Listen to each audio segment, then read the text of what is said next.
Vents America के जो नायब सदर हैं, जिसे कहते हैं मोदी की भैंस, मोदी आहिस्ता आहिस्ता जंग से यू टर्न लेकर बेइज्जती, शर्मिंदगी, खजालत और जलालत की जानिब बढ़ रहा है। पाकिस्तान ने अब्दाली मिसाइल का तजर्बा किया है। पलक झपकते में ये भारत के मुख्तलिफ हिस्सों में पहुंचने के बाद ऐसी तबाही मचा सकता है तो तस्वुर भी नहीं किया होगा कि अगर पाकिस्तान और भारत के दरमियान जंग हो गई तो चीन अमली तौर पर मैदान में उतरेगा। कल क्या हो जाए किसको खबर। जब भी कोई मंसूबा बनता है उसके नताइज क्या होंगे और अल्टीमेट उसका विक्टिम कौन होगा, इसका अंदाज़ा लगाना बिलखसूस जंगी हालात में नामुमकिन हो जाता है। भारत ने बड़ा सोच समझ कर अपनी जानिब से ये फॉल्स फ्लैग मंसूबा तरतीब दिया। सियाहों पर हमला एक बहुत बड़ी बात है, फिर पहलगाम जैसे हिल स्टेशन में, लेकिन उसमें उसने बहुत सारी ऐसी हरकतें की जिसने सारी इस प्लानिंग की जो कमज़ोरियाँ थी उसको ज़्यादा आश्कार कर दिया। भारत ने इस सारे मामले में क्या खोया क्या पाया, मुख्तसरन अर्ज़ करने से पहले आज आपके इल्म में है कि पाकिस्तान ने अब्दाली मिसाइल का तजर्बा किया है जिसकी रेंज 450 किलोमीटर है। पलक झपकते में ये भारत के मुख्तलिफ हिस्सों में पहुंचने के बाद ऐसी तबाही मचा सकता है जिसका भारतीय हुक्मरानों ने तस्वुर भी नहीं किया होगा। ये सारा मामला, ये ड्रामा जो रचाया गया, इसका बुनियादी मकसद पाकिस्तान पर फौजी, मुआशी और आलमी दबाव डालना था। लेकिन हुआ क्या? सबसे पहले हम आते हैं फौजी दबाव की तरफ। जैसे ही भारत ने यह कहा कि हम इस हमले का जवाब देंगे और हार्ड परसूट होगा, ये कहा उन्होंने, हार्ड परसूट की इस्तेलाह इस्तेमाल की गई। मोदी ने कहा कि मैंने अपने फौजी हुक्मरानों को, फौजी जो हमारे सरबराह हैं, उनको मैंने इजाज़त दे दी है कि वो खुद फैसले कर सकते हैं कब क्या एक्शन लेना। आपने देखा कि उसके जवाब में जो पाकिस्तानी फोर्सेस की जानिब से एक्शन आया, जिस तरीके से हमारी डिप्लॉयमेंट हुई, जिस तरीके से फिर हमारे मिसाइल नस्ब हुए, उसने भारत के औसान ख़ता कर दिए। इसके साथ ही फौजी बर्तरी का मामला जो है वो वाज़ेह होना शुरू हो गया। भारत को सबसे ज़्यादा गुरूर इस बात पर था कि उनके पास फ्रांस के राफेल तैयारे हैं, बड़े जदीद तैयारे हैं, महंगे भी हैं।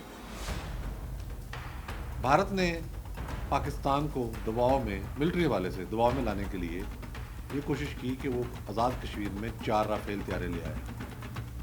इधर से जो हमारी मुसल्लह फ़ौज के माहिरीन हैं, उन्होंने इस तरीके के साथ ये सारी सूरत टैकल की कि जहाज़ उतर तो गए, उसके बाद वो जैम हो गए। किसी को कुछ समझ नहीं आ रहा था कि कैसे इन जहाज़ों को उड़ाना है।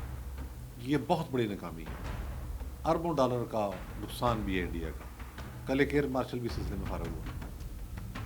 उसके बाद अगर सरहदों का मामला आया, उन्होंने अपनी साइड पर LOC के इर्द गिर्द जगह खाली कराई, तो हमने भी बहुत ज़्यादा एहतियाती तदाबीर कर ली और वहाँ पर हमारी गन्स पहुँच गई। हर तरह के मिसाइल जवाब देने के लिए तैयार हो गए। फिर जब वज़ीर दफ़ा ने खुलकर कह दिया कि अगर हमारे वजूद को ख़तरा लाक हुआ तो हम एटमी ऑप्शन इस्तेमाल करेंगे, इसके बाद लड़ाई ख़त्म हो गई। और यहाँ तक उन्होंने कह दिया कि अगर सिंध ताश मायदे की आड़ लेकर वहाँ कोई स्ट्रक्चर बनाने की कोशिश की गई, यानी कि पाकिस्तान का पानी रोकने की कोशिश की गई, तो हम मिसाइल या बमबारी के ज़रिए उस स्ट्रक्चर को तबाह कर देंगे। तो इसके बाद तो और कोई चीज़ नहीं है कहने को। तो फौजी बर्तरी वाला मामला तो हुआ ख़त्म। अब आ गया मुआशी मामला, मुख्तसरन देखते हैं इसको। भारत की कोशिश थी, पानी रोके, नहीं रोक सका। भारत की कोशिश फिर क्या हुई? उन्होंने वही जिद की जो एक ज़माने में हमारे ना समझ PTI के दोस्त करते थे कि IMF इनका कर्जा रोक लें। अगर आप अंदाज़ा लगाएं कैसी ओछी और बचगाना हरकत थी ये, और इससे ये नज़र आ रहा है कि भारत को कहीं से कोई हमायत नहीं मिल रही, किसी ने कान नहीं धरे। लेकिन ये मुतालबा करना ही इस बात की अलामत है कि भारत के पल्ले अब कुछ नहीं रहा इस हवाले से। अफगानिस्तान ने कहा जी हमारे ट्रक जाने हैं इंडिया, हमने कहा जी नो प्रॉब्लम, हाल तो वाघा बॉर्डर बंद है, लेकिन अगर वो आप भेजना चाहते हैं तो हम खोल देते हैं इंडिया के लिए, वो ले लें। उन्होंने नहीं खोला। यानी कि अफगानिस्तान में इतनी बड़ी उनकी इन्वेस्टमेंट है, उनके ताल्लुकात हैं, और ये कहा जा रहा है कि किसी हद तक मौजूदा अफगान सेटअप जो है वो भी इंडिया का KTA की हमायत चाहता है, लेकिन भारत उनके लिए भी अपना बॉर्डर खोलने को तैयार नहीं है, वहाँ से भी इसकी सुक्की हो रही है। ये चीज़ें ज़ाहिर है भारत में जाकर बिकना थी, तो उल्टा अपना घराव खुद कर लिया उन्होंने। अब मामला आ गया बैनुल अक़वामी, उसमें भी भारत पूरी तरह से नाकाम रहा है। सबसे बड़ी बात कल जो हुई है उसको नोट इसलिए करना है हमने कि वो एक तजियाकार हैं गाओ साहब, चाइनीज़ गाओ। उन्होंने कहा है कि अगर पाकिस्तान और भारत के दरमियान जंग हो गई तो चीन अमली तौर पर मैदान में उतरेगा, यानी कि जंग लड़ेगा। चीन का जो सिस्टम है उसमें किसी तजियाकार को इस तरह से इंडिपेंडेंट इजाज़त नहीं होती कि वो बैठ के तजिया कर दे। एक निज़ाम के तहत सारी चीज़ें चलती हैं। ये वहाँ जो कुछ भी इस हवाले से गुफ्तगू होती है वो हुकूमती सतह पर होती है, हुकूमत के शीरबाज से होती है। फिर उन्होंने उसके तरीके रखे हुए हैं दर्जे कि ये बात इनसे कहलवा दो, इनसे कहलवा दो, उनसे कहलवा दो। इसका मतलब ये है कि चीन ने खुली धमकी दे दी है उनको। अमेरिकी नायब सदर वैंस बड़े शिद्दत पसंद है वो, आपने देखा ना कि वो यूक्रेन के सदर के साथ क्या गुफ्तगू उन्होंने की थी प्रेसिडेंट ट्रंप के साथ बैठ के। अब उनकी जो अहलियाँ हैं वो हिंदू हैं और भारत के साथ बड़ा उनका लगाव है, यकीनन होना भी चाहिए। इसी वाले से वैंस को कहते हैं, नायब सदर वैंस को, मोदी की भैंस। वहाँ से भारत को बड़ी तवक्कुआत थी और बड़ा जोम था जी कि ये हमारा साथ देगा। तो अमेरिकी नायब सदर ने खुलकर कह दिया है कि जनाब आप दोनों मुल्क बैठ कर मामला तय करें। वही लाइन जो ट्रंप ने ली थी कि दोनों मुल्कों को मसला खुद तय करना होगा, भारत को मुज़ाकरात की मेज़ पर आना होगा।